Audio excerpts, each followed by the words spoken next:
In this video, we're going to take a look at the homepage dashboard. The homepage gives you an overview of data that's in your account, and it splits it up into 4 different buckets. The first bucket are key activities, so these are key actions that have occurred in your account in the recent past. The second bucket are the overdue items in your account, so things that are past due. The third bucket are items that you're waiting on, so you're waiting for actions to occur on those items. And the fourth bucket are items that are upcoming in your account. For each of these buckets, you can adjust the date ranges by doing that right there. So for key activities, again, these are recent actions in your account that have occurred, and these are major actions like things being created or completed, like budget payments or to-dos that are completed, or invoices that have been paid, or orders like registration orders or RSVPs that have been updated or taken in. At the top there, it shows the summary counts. Then below that are the status notifications or the details for each item. So they'll go by most recent to least recent, and they're going to show the item type, the event it's related to, details about it. And then if you click on the actions link, you can always go to that particular area where that data is located. And you can click on the back button on your browser to get back. As I said, it goes from most recent to least recent. So today, yesterday, 6 days ago, 7 days ago. I'm going to click on one of the items here for 4 to-dos that were completed 7 days ago. And you can see for some of these status notifications, you've got the ability to view the items. So I can view the separate items, and I can even click on the open link there to go to that particular area where that data is located. And I'm going to click on the back button to get back to my dashboard.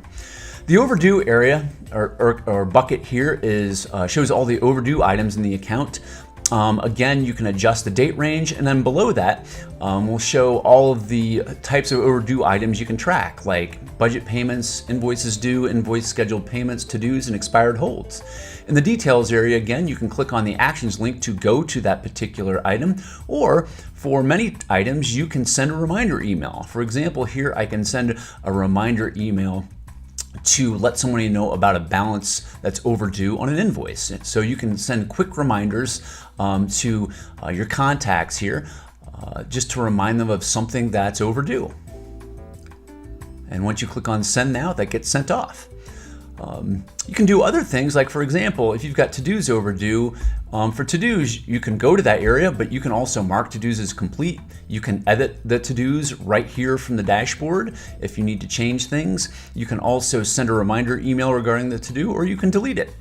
And we'll just click on one more item here. For example, for budget payments, you can do a variety of things, including mark it as paid directly from the dashboard. The waiting column or bucket gives you an idea of the items that you're waiting for people to take actions on, and this can include things like contract or proposal signatures, responses to forms, messages, draft messages, as well as registration orders awaiting payment. Again, if you click on the actions link, you'll be able to go to the item as well as send a reminder email to that person.